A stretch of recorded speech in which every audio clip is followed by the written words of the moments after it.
Question 2. Did America deserve the outcomes of the Spanish-American and Philippine-American Wars? Our goals. We'll learn about the Spanish-American and Philippine-American Wars. And we'll understand why the United States fought these wars and what the effects were. Our big idea. The United States fought a war with Spain that was about Cuban independence, but led to the acquisition of former Spanish territories such as Puerto Rico and the Philippines. Let's get started with our introduction. In 1898, the United States fought a war with Spain. It was a splendid little war, as one politician called it. Few Americans died, the Army and Navy proved themselves in battle, and America won significant territory. In short, it was a smashing success. Afterward, the United States found itself engaged in a long, ugly, bloody war to try to impose its authority in the Philippines over a determined Filipino independence movement. While the Spanish-American War was an unqualified victory, the Philippine-American War proved to be a cautionary tale of the challenges of empire building. Did the United States deserve the spoils of its victory over the Spanish? Did we deserve the trouble we had in the Philippines? In short, did we deserve the outcomes of these two wars? Cuba. America's relationship with Cuba long predated the imperialist era. Even before the Civil War, Southern planters had considered annexing Cuba as a way of adding another slave state to the Union. In the end, this scheme failed, and Cuba remained a Spanish colony. But the island so close to Florida remained a particular interest of many Americans. Cubans were not particularly excited about the idea of being annexed by the United States, but by the late 1800s they were certainly not interested in remaining a part of the Spanish Empire. Most other nations in Central and South America had long before become independent. Revolts against Spanish rule were becoming common. With the abolition of slavery in 1886, former slaves joined the ranks of farmers and the urban working class in agitating for change. Many wealthy Cubans lost their property, and the number of sugar mills declined. Only companies and the most powerful plantation owners remained in business. And during this period, American money began flowing into the country as American investors bought up struggling plantations. Although it remained Spanish territory politically, Cuba started to depend on the United States economically. In 1881, the Cuban revolutionary leader José Martí moved to the United States to escape Spanish authorities. There, he mobilized the support of the Cuban exile community, especially in southern Florida. He aimed for a revolution and independence from Spain, but also lobbied against American annexation of Cuba, which some American and Cuban politicians desired. For a variety of reasons, Americans sympathized with the Cuban rebels in their struggle for independence. The United States had gone through a similar struggle with Great Britain a century earlier. The revolutionists also carried out an effective propaganda campaign, which included destruction of American sugar mills and railroads, designed to bring about American intervention in the revolt. The Cubans rebels strategized, not unreasonably, that if America became involved in dispute, it would likely be on the side of the Cubans seeking independence. The propaganda campaign was carried on in New York City under the guidance of the rebel leader José Martí. Spain did not have any intention to grant Cuban independence, and in 1895 the Spanish government dispatched 50,000 troops to the island. Things did not go well, and with their efforts to suppress the rebellion going badly, in 1896 Spain sent General Valeriano Weyler to Cuba. Weyler established concentration camps to hold captured rebels, in addition to other hard-nosed policies. During the presidential election of that year in the United States, the Republican Party had adopted an expansionist platform, which helped get William McKinley elected. The existence of the Weyler policy of reconcentrado, which led to his being known as Butcher Weyler, kept interest in the Cuban affair at a high level. Americans began demonstrating in order to display their opposition to Spanish rule in Cuba. As Congress called for recognition of the rights of the rebelling Cubans, President McKinley offered to mediate with Spain for Cuban independence. Spain declined, but otherwise did its best to satisfy American concerns, not wishing war with an emerging world power. Meanwhile, the two American ambassadors involved seemed to be working in opposite directions. While Ambassador Stuart L. Woodford was trying to pursue a peaceful resolution with Spain in Madrid, Ambassador Fitzhugh Lee in Havana seemed to be stirring things further in the opposite direction. Remember the Maine. Yellow journalism had made itself felt during the Cuban conflict. William Randolph Hearst and Joseph Pulitzer vied for readership in a circulation war using tactics of exaggeration and sensationalism to keep readers buying their papers. One myth of the war says that when Hearst dispatched a photographer to Cuba to take pictures of the war, his man telegraphed back that there was not any war to photograph. Hearst is said to have responded, "You take care of the pictures, I'll take care of the war." Hearst published a sensational drawing on the front page of his journal of an American woman being strip searched by Spanish officers. The story was false, but it sold newspapers. Historian Page Smith has called the press behavior in the Cuban matter disgraceful, an opinion widely shared today. Still attempting to avoid war, Spain replaced General Weyler with General Blanco and began to reform its policy in Cuba in an attempt to meet America's growing demands. With various interests in Spain, Cuba, and the United States all pulling in different directions, however, President McKinley was at something of a loss to find the most reasonable course. Just when it looked as though a peaceful settlement might be reached, two unfortunate events occurred. American consul in Havana, Fitzhugh Lee, the son of Confederate General Robert E. Lee, requested a show of naval force to calm things down, and the USS Maine was sent to Havana Harbor, clearly a provocative act. While the Maine lay at anchor in Havana, a letter written by Spanish Ambassador de Lome in Washington insulting President McKinley was stolen from the mail by a Cuban revolutionary. He turned it over to a reporter of the Hearst newspapers, which Hearst published in the New York Journal. Americans were outraged and de Lome was forced to resign. 1 week later, the Maine, which had been sent as a friendly act of courtesy to protect American lives and property, blew up, killing over 200 American sailors. Of all those least likely to be responsible, Spain headed the list. Nevertheless, the Yellow Press adopted the slogan, "Remember the Maine, to hell with Spain." Much later, it was determined that the explosion aboard the Maine was probably an accident, but the damage to international relationships had been done. The Spanish ambassador was not the only one who thought President McKinley was wishy-washy, although it is clear that he wanted Spain out of Cuba, even going so far as to offer to purchase the island. He was not hell-bent on going to war.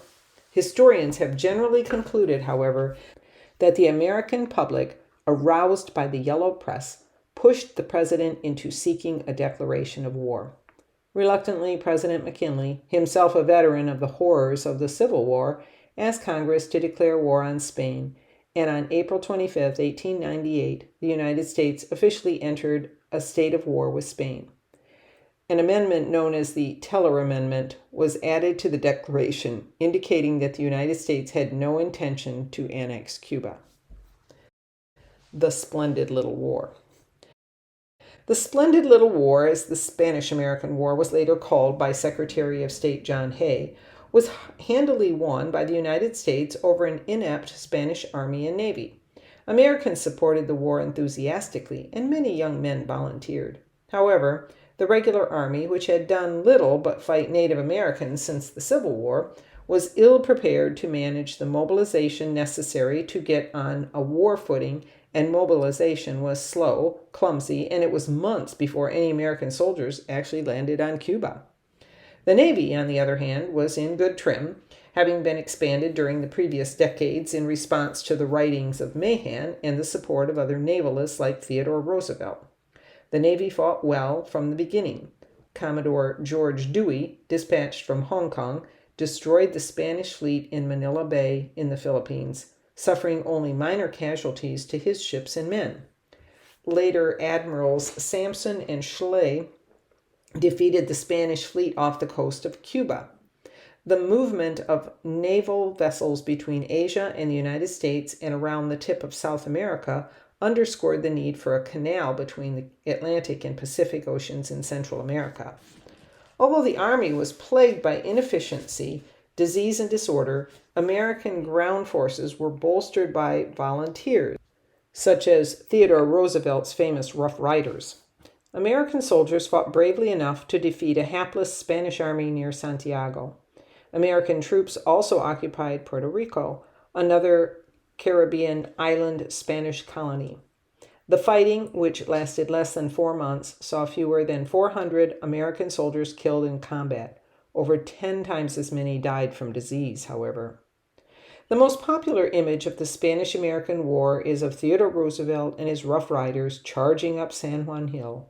But less well known is that the Rough Riders struggled mightily in several battles and would have sustained far more serious casualties if not for the experienced black veterans, over 2,500 of them, who joined them in battle. These soldiers, who had been fighting the Indian Wars on the American frontier for many years, were instrumental in the victory in Cuba. The choice to serve in the Spanish-American War was not a simple one.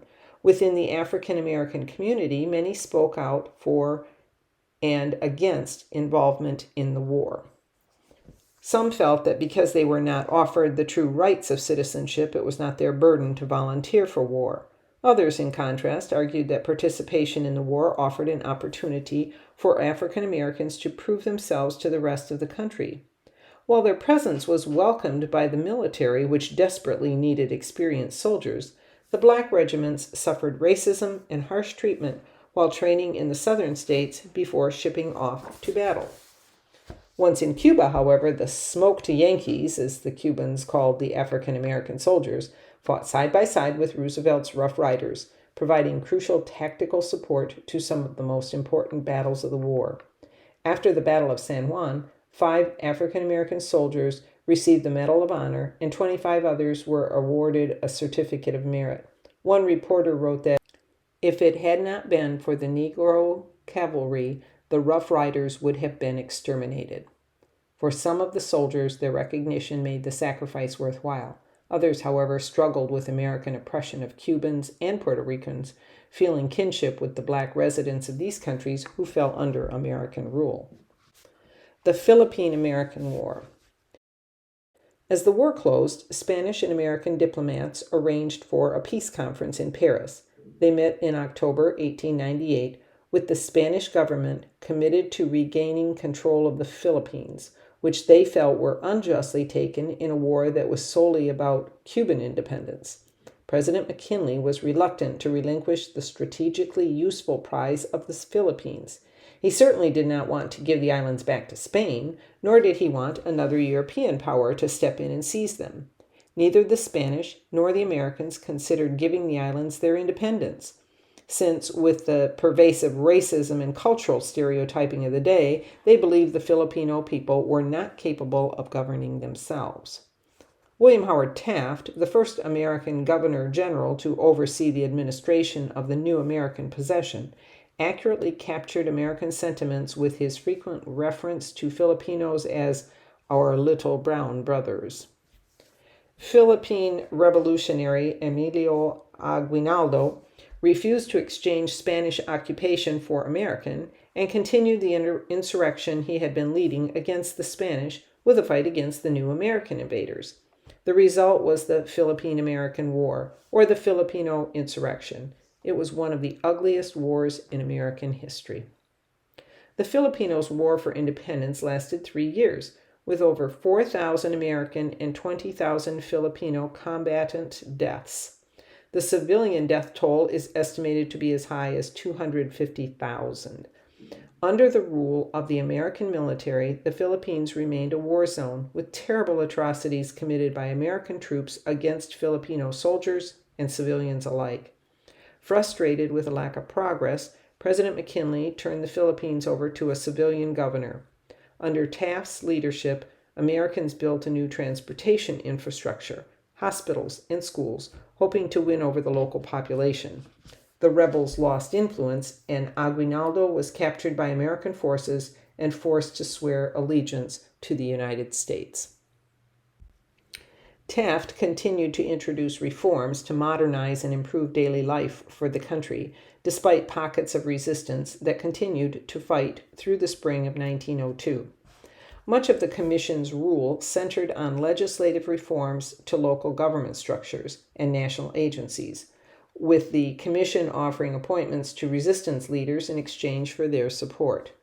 The war officially ended on July 2, 1902, with a victory for the United States. However, some Philippine groups, led by veterans of the Katipunan, continued to battle American forces. Among those leaders was General Macario Sake, a veteran Katipunan member who assumed the presidency and proclaimed Tagalog Republic, formed in 1902 after the capture of President Emilio Aguinaldo. Other groups, including the Moro people and the Pulahanes people, continued hostilities in remote areas and islands until their final defeat a decade later at the Battle of Budbaksat on June 15, 1913. The occupation by the United States changed the cultural landscape of the islands. English became the primary language of government, education, business, and industry, and increasingly, in future decades, of families and educated individuals. The Catholic Church lost its place as the official state religion, although most Filipinos remain Catholic to this day. In 1916, Congress passed the Philippine Autonomy Act, Jones Act, that the United States officially promised eventual independence along with more Philippine control in the meantime over the Philippines. The 1934 Philippine Independence Act created in the following year the Commonwealth of the Philippines, a limited form of independence, and established a process ending in Philippine independence, which was originally scheduled for 1944, but interrupted and delayed by World War II. Finally, in 1946, following World War II and the Japanese occupation of the Philippines, the United States granted independence through the Treaty of Manila. Opposition. Some Americans, notably William Jennings Bryan, Mark Twain, Andrew Carnegie, Ernest Crosby, and other members of the American Anti-Imperialist League, strongly objected to the annexation of the Philippines. Anti-imperialist movements claimed that the United States had become a colonial power by replacing Spain as master of the Philippines. Other anti-imperialists opposed annexation on racist grounds. Among these was Senator Benjamin Tillman of South Carolina, who feared that annexation of the Philippines would lead to an influx of non-white immigrants into the United States. As news of atrocities committed in subduing the Philippines arrived in the United States, support for the war flagged. President McKinley and Governor Taft's efforts to end the conflict by exchanging peace for partial self-rule was, in part, due to a loss of public support. Legacy of the wars. The result of the Spanish-American War was the 1898 Treaty of Paris, negotiated on terms favorable to the United States. The United States gained several island possessions. Spain turned over Puerto Rico, Guam, and the Philippines to the United States, for which the United States paid Spain $20 million.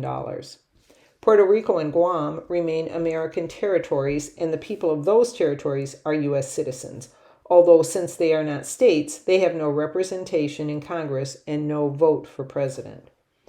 The wars marked America's entry into world affairs. Before the Spanish-American War, the United States was characterized by isolationism, an approach to foreign policy that emphasized keeping the affairs of other countries at a distance. Although Americans still disagree about the extent we should play in world affairs, since the Spanish-American War, the United States has had a significant hand in various conflicts around the world and has entered many treaties and agreements. After the Spanish-American War, the United States entered a long and prosperous period of economic and population growth and technological innovation that lasted through the 1920s. The war redefined national identity, served as a solution of sorts to the social divisions plaguing the American mind, and provided a model for future news reporting. The war also effectively ended the Spanish Empire. Spain had been declining as an imperial power since the early 1800s. Spain retained only a handful of overseas holdings: Spanish West Africa, Spanish Guinea, Spanish Sahara, Spanish Morocco, and the Canary Islands. Never again would Spain be a major player on the world stage. The United States continued to occupy Cuba at the end of the war. As in the Philippines, reforms were initiated in public administration, and public health agencies were brought under the direction of General Leonard Wood. American doctors Walter Reed and William Gorgas exterminated yellow fever in Cuba and pushed education and other reforms. A constitutional convention called in 1900 set up a Cuban government, and Americans withdrew in 1902. However, Cuban independence was not without limits. Congress passed the Platt Amendment of 1903, which added these stipulations. First, Cuba could make no treaties with other nations without America's consent. The Cuban government could not go into debt beyond its ability to pay. The United States reserved the right to intervene in Cuba to maintain law and order. And the United States was granted rights to a naval base at Guantanamo Bay. Despite the antagonistic relationship the United States has with the Cuban government today, the base at Guantanamo Bay remains in American hands. Because it is not on American soil, it has served as a legally ambiguous place to detain permanently accused terrorists captured in Afghanistan. Conclusion. The Spanish-American War gave the United States new territory, national pride, and launched the nation into first-class status among the leaders of the world.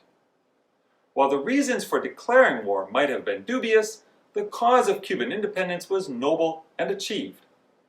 The spoils of war, territory won, was seemingly earned. In the Philippines, the spoils of war were less lustrous. Those who opposed imperialism might see the horrors of the Filipino insurrection as a just punishment for hubris. What do you think? Did the United States deserve the outcomes of these two wars?